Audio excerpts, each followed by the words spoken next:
আসসালামু আলাইকুম, সবাই কেমন আছেন? আশা করতে সবাই অনেক ভালো আছেন। তো আমার একটি ছোটখাটো খামার নিয়ে এই ভিডিওটি করে, তো চলুন আজকে ভিডিও শুরু করা যাক। ছোট থেকে আস্তে আস্তে বড় কিছু করা, তাই আমি ছোট থেকে শুরু করলাম।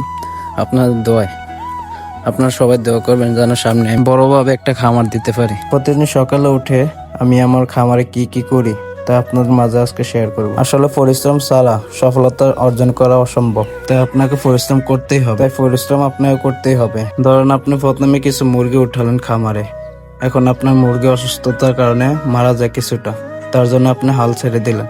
এটা করলে আপনার খামার টিকিয়ে রাখা সম্ভব না, তাই তো আপনাকে পরিশ্রম করে যেতেই হবে। এখন আপনার ভাগ্যে যা আছে তাই হবে।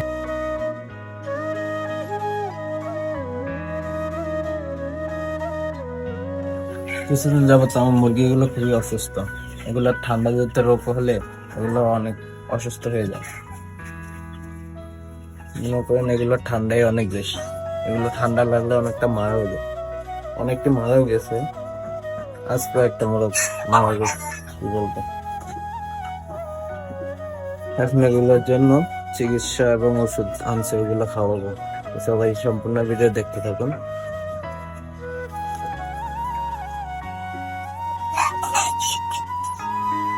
আসলে মুরগির খামার শুরু করার আগে সরকারি কিছু প্রশিক্ষণ নিয়ে নেওয়া ভালো, কারণ ওইটা নিলে মুরগির কি সমস্যা, মুরগির কোন সময় কি রোগ হয় এবং মুরগির পায়খানা অথবা মুরগির জীবাণু দেখে ওই রোগটা নির্ণয় করা যায়। আমি ওই প্রশিক্ষণটা নেইনি, তাই আমার কয়েকটা মুরগির সমস্যা হয়েছে, কয়েকটা অসুস্থতার কারণে মারাও গেছে, কারণ আমি বুঝতে পারিনি কোন সময় কি দরকার ছিল। এখন আলহামদুলিল্লাহ আমাদের বাজারে কিছু ভেটেরিনারি ডাক্তার আছে, ওনাদের থেকে পরামর্শ নিচ্ছি এবং সরকারি পশু হাসপাতাল থেকেও কিছুটা পরামর্শ নিয়ে ওনাদের ওষুধ ব্যবহার করছে।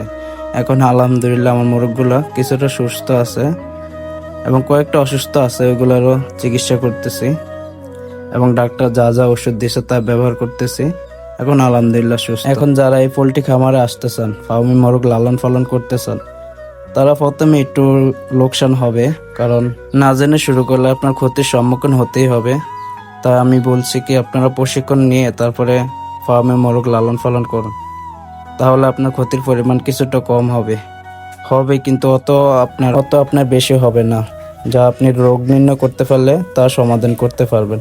তাই আপনারা প্রশিক্ষণ নিয়ে ফার্মি মোরগ লালন পালন করা শুরু করুন। এগুলো লালন পালন করলে অনেকটাই লাভ আছে। যদি আপনার ধৈর্য শক্তি থাকে তাহলে লালন পালন করতে পারেন, কারণ ধৈর্য শক্তি না থাকলে আপনি এগুলোর মধ্যে না আসাই ভালো। কারণ